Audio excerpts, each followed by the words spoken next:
And our international affairs editor, Angela Diffley. Angela, so much has been said about Donald Trump being a threat to democracy. Is he really? Well, I think there are a couple of things that I would add perhaps to what was said earlier about that. It is true that he will be emboldened. This was a very clear win. He is likely to take the House of Representatives. He has the Senate. It was a clear win.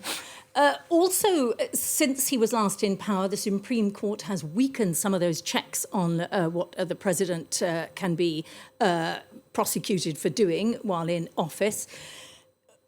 The problems, I think, will be the Department of Justice. It's clear that he hopes to try and get control of it, pack it with his people, pack it with loyalists, and perhaps use it for revenge.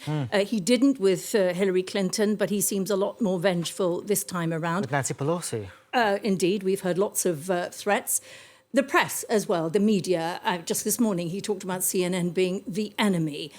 It's very concerning what he might try to do. One thing I would say is that the business community might usefully remind him that money is not invested in countries where the rule of law is severely put in question. If you are an outright dictator controlling everything, you will suffer in terms of investment. And I think the business community will have a clear role to make that clear to him.